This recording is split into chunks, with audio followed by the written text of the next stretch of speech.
Assalamualaikum Assalamualaikum warahmatullahi wabarakatuh. Sahabat YouTube semuanya, sahabat matahari dari barat, apa kabar kalian semua? Mudah-mudahan senantiasa sehat selalu, bahagia dengan keluarga, dan banyak rezeki, amin. Kali ini kita akan membahas tentang orang terkaya di Indonesia. Siapakah dia? Jangan-jangan Jokowi. Kenapa saya berkata seperti itu? Ya, kita lanjut bahas bersama. Ya. Nah, menurut data dari CNBC bahwa orang terkaya di Indonesia saat ini yaitu Prajogo Pangestu, total kekayaannya sebesar 735,54 triliun. Itu menurut data dari CNBC ya. Kita bisa googling ya. Nah, terus apakah dia adalah orang terkaya di Indonesia? Ya, kalau kita telusuri bisnisnya. Tapi kalau misalnya kita hitung-hitungan ya, dengan real yang terjadi di Indonesia saat ini ya. Nah, mengacu pada kepala-kepala daerah ya, bahwa ya, rumor yang beredar di masyarakat bahwa dalam setiap proyek di daerah itu, kepala daerahnya itu bisa mendapat 10% lebih dari nilai proyek tersebut ya. Jadi kalau misalnya nilai proyeknya misalnya 10 miliar ya, maka kepala daerahnya bisa mendapatkan 1 miliar ya, kan seperti itu kalau 10%-nya. Ya. Nah, kita lihat berapa jumlah proyek-proyek yang di daerah ya, mungkin nilainya triliunan juga kali ya. Atau di provinsi ya. Nah,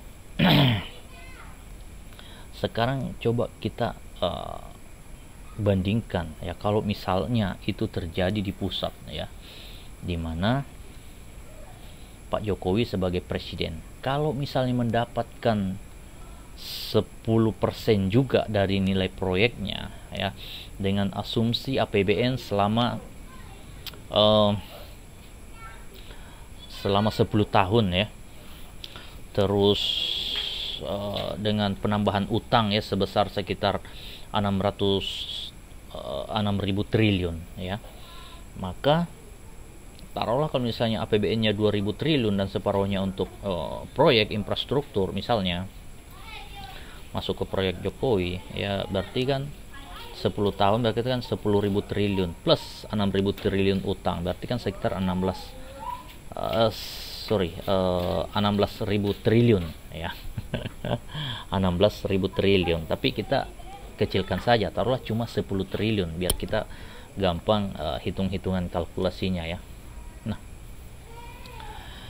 kalau misalnya 10.000 triliun ya, nilai proyek-proyek Jokowi, baik itu infrastruktur maupun proyek-proyek lainnya, dan misalnya presiden itu mendapatkan 10%, ini misalnya ya. Karena kalau kita berpikir kalau misalnya di daerah saja bisa mendapatkan seperti itu ya kan, komitmen fee sebesar 10%, maka tidak menutup kemungkinan di pusat pun seperti itu ya. Ya, apalagi ini ada pengakuan mantan ketua KPK lagi bahwa dia diintervensi oleh presiden dalam hal kasus EKTP ya. Misalnya seperti itu. Oke, 10% dari nilai proyek 10.000 triliun berarti kan totalnya ya selama 10 tahun itu ya, berarti kan 1.000 triliun ya. Jadi kalau misalnya seperti itu, ini baru dari proyek-proyek saja ya, belum dari yang lain-lain tentunya ya kan, banyak lah itu, tanda tangan lah, kebijakan lah ya kan, yang menguntungkan misalnya pengusaha-pengusaha besar ya kan, seperti itu. Atau misalnya deal apa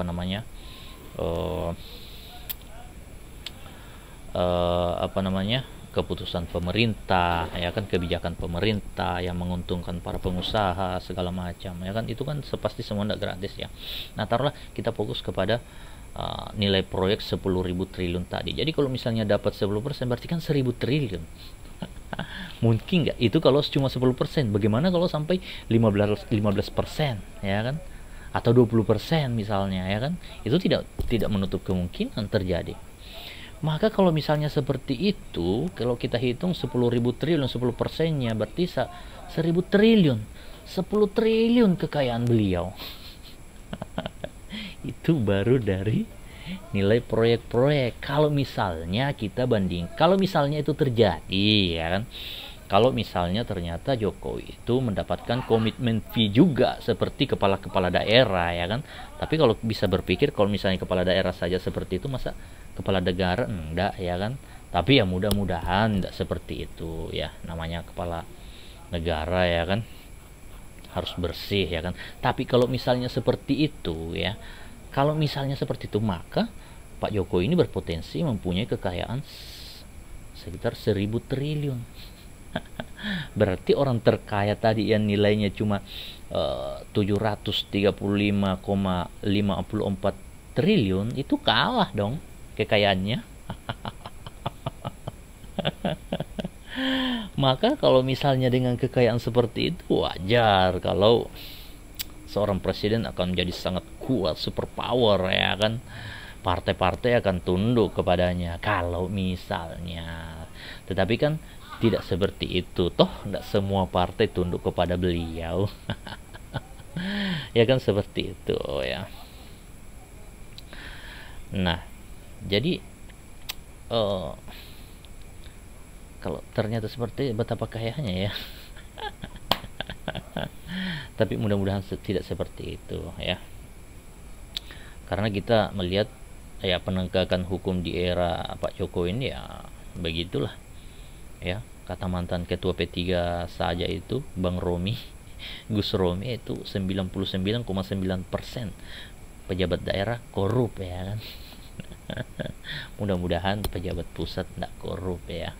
Tapi kalau misalnya melihat fenomena yang terjadi seperti kemunculan kasusnya Sambo, ya kan, adanya konsorsium 303 yang beritanya sudah hilang entah kemana begitu, ya. Apakah benar-benar eksis begitu, ya kan, atau itu hanya fitnah, ya kan. Wah, kalau misalnya ternyata 303 itu eksis dan menurut Aiman itu perputaran uangnya 200 triliun per tahun, kantong pejabat mana yang penuh, ya? Perut pejabat mana kira-kira yang penuh kalau misalnya ada sindikat seperti itu, ya.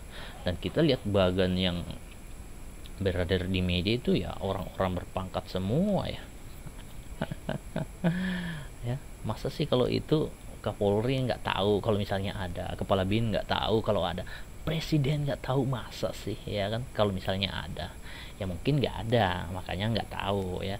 Tapi kalau misalnya tahu dan misalnya Anda pedulikan, berarti kan kita bisa curiga bahwa kantong mereka itu ya penuh, ya kan. Kenapa kalau misalnya yang benar-benar merugikan masyarakat begitu dibiarkan begitu, ya kan. Tapi saya yakin itu tidak ada, itu cuma rumor, ya kan. Tidak mungkin lah Kapolri, presiden atau Menko Polhukam atau kepala bin, ya kan, PPTK makan uang-uang seperti itu, ya kan. Tidak mungkin kan, ya kan, tidak mungkin. Mungkin saja, oh enggak lah, mana mungkin, ya kan. Pemimpin-pemimpin kita itu orang-orang yang bersih, lurus. Tidak mungkin ya seperti itu mengotori, ya kan, kehormatan mereka, ya kan. Jadi kalau misalnya ada isu-isu seperti itu adalah fitnah-fitnah keji mungkin, ya, yang ingin menjatuhkan, ya kan. Mungkin itu berasal dari lawan-lawan politiknya, ya kan. Kalau misalnya ada yang bilang, wah, uang konsorsium judi itu mengalir ke Kapolri misalnya, atau ke kepala bin, atau ke PPATK, atau ke Menko Polhukam, atau ke presiden, atau ke DPR, ya kan, atau ke lembaga-lembaga yudikatif, ya kan. Itu pasti fitnah, nggak mungkin lah. Oke, jadi kalau misalnya kesimpulannya, ya, kalau misalnya Pak Jokowi mendapatkan komitmen fee dari setiap proyek-proyeknya itu 10% saja, ya kan, maka kekayaannya akan mencapai 1000 triliun, akan menjadi orang terkaya di Indonesia. Kalau misalnya seperti itu. Tapi kan masa iya sih, nggak mungkin lah ya kan. Tapi kenapa di daerah bisa mendapatkan seperti itu ya? Apa di daerah ini lebih canggih ya daripada di pusat ya? Oke, itu saja. Nanti kita ditangkap lagi nih ya. Matahari dari barat. Assalamualaikum warahmatullahi wabarakatuh.